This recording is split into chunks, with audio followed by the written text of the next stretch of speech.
Turkey Day, just mere hours away. So it's time for you to hit with that fantasy feast to almost get me tongue-tied over here because I'm so hungry thinking about what's going down. I need a fantasy quarterback that's going to feast this week. This will get you excited, my friend. Patrick Mahomes will feast against the Oakland Raiders. The Raiders have allowed a top 5 quarterback in 4 of their last 6 games. The last time Mahomes played the Raiders, he made them black and blue, over 31 fantasy points, and that was without Tyriq Hill.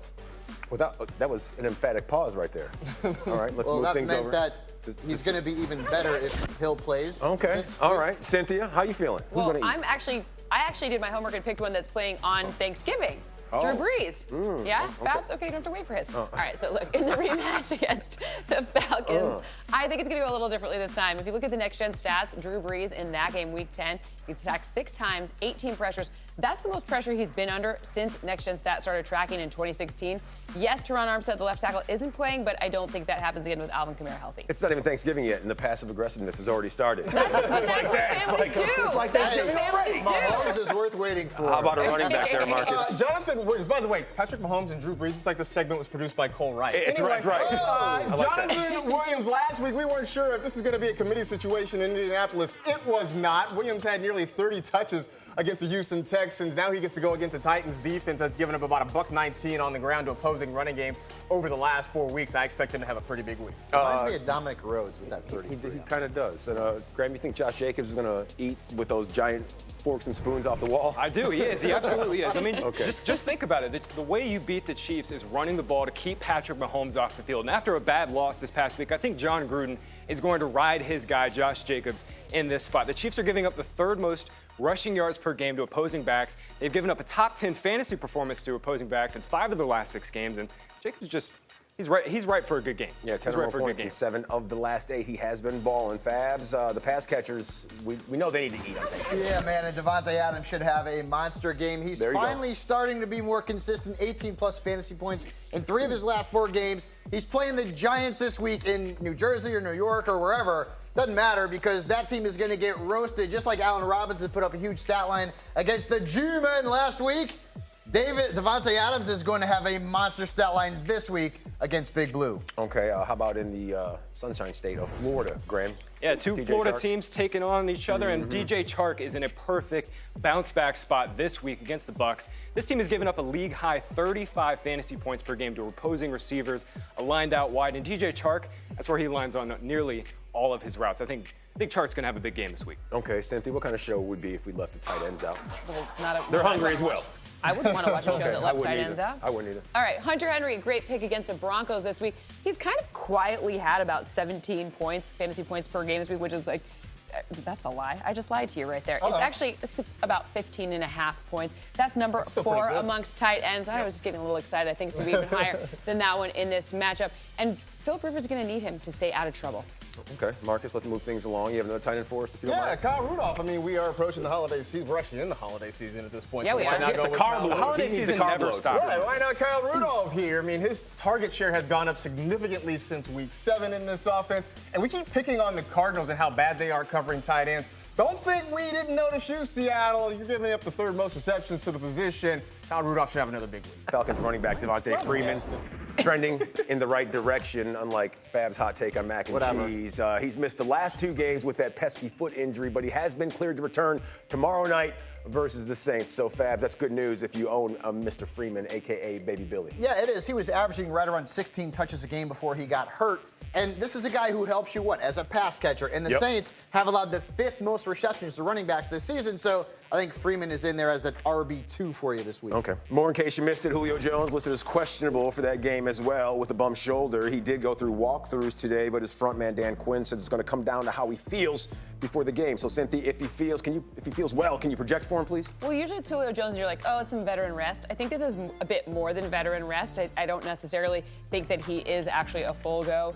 For me, I'm really downgrading his projection to about 50% of what it would be normally. So he's typically, wide receiver number 10. For me, he's going to track in like the 20s. That's kind of the median projection for me. Not very Jones-esque right there, but in case you missed this, streaming quarterback darling Jeff Driscoll limited at practice with what his head coach Matt Patricia calls a sore hamstring. So, Fabs, how worried should owners be be if they have Kenny Golladay and Marvin Jones on their squad. Very worried. I mean, I was worried when Driscoll was the quarterback, and now there's the potential for, Cynthia, help me here, David. Wow.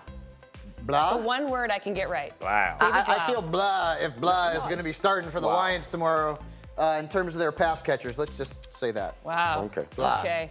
As we continue, in case you missed this, Chiefs wideout Tyriq Hill practiced in full today with his hamstring injury that he suffered back in Week 11. Now, he had the bye week to rest and recuperate. So, Graham, it's all systems go. If you own him, the Chiefs, they face the Raiders on Sunday. What do you think? Yeah, absolutely. You've got to lock Tyreek Hill in your lineup. And kind of like Fabs was mentioning at the top of the block here, like Patrick Mahomes is going to go nuts this week, and he's got his guy back now. Yeah, get Hill in your lineup.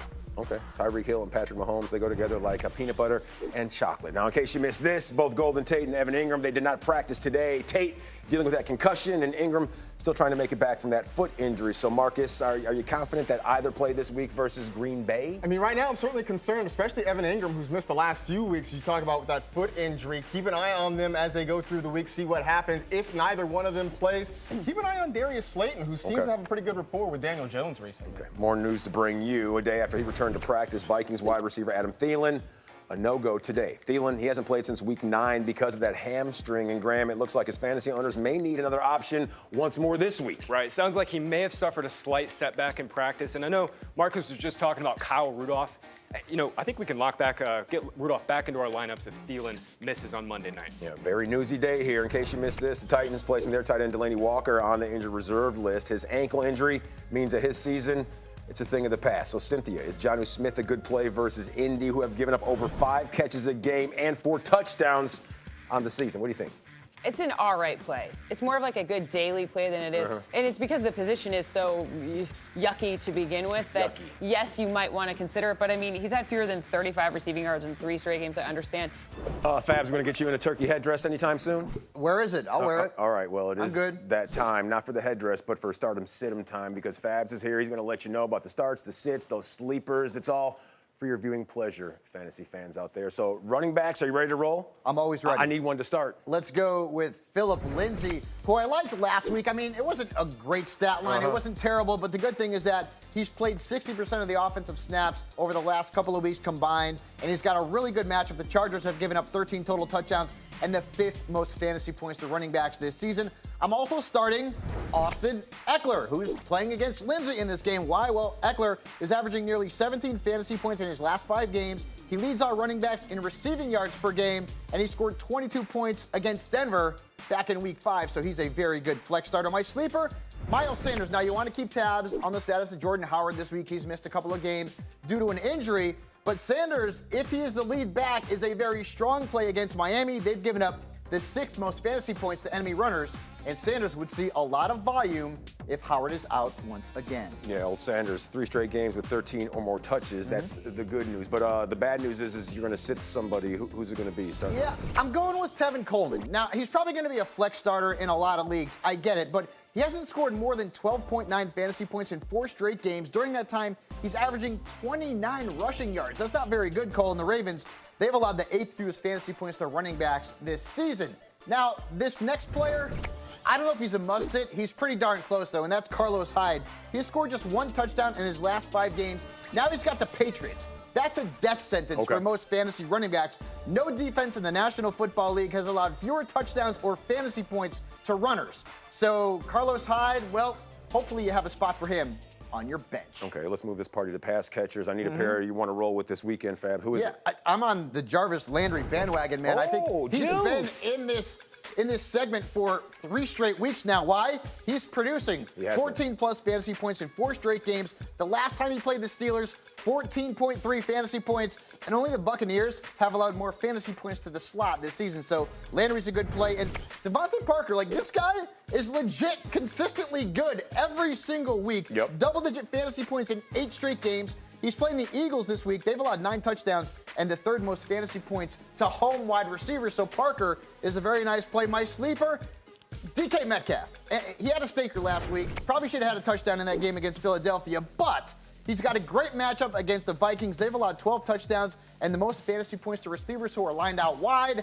That's where Metcalf runs most of his routes. So on Monday night, DK should have a little feast of his own. Okay, Fabs. Not everyone gets to play. Yeah. Not everyone gets to play. Who are you sitting? You remember how hot Emmanuel Sanders was when he started off in his tenure with the Niners? So much for that. Over his last 3 games, 13.2 fantasy points. Not the average. That's combined. And he's got the Ravens this week, road game. I am fading Emmanuel Sanders. I like Deebo Samuels more this week than Sanders. And speaking of the Ravens, I might get a little flack about this on Twitter, but I'm benching Hollywood Brown. Why? Whoa. Well, I get it. He's coming off a huge game, but the Niners have given up just 10.5 catches and the 6th fewest fantasy points to wide receivers. This is a bad matchup for Brown, who to me is a little bit touchdown dependent, and I don't see him getting into the end zone this weekend. Okay, it is a Wednesday, so you already know we're going to have more starts and sits later in the program. Quarterbacks and tight ends, they will be forthcoming, but until then...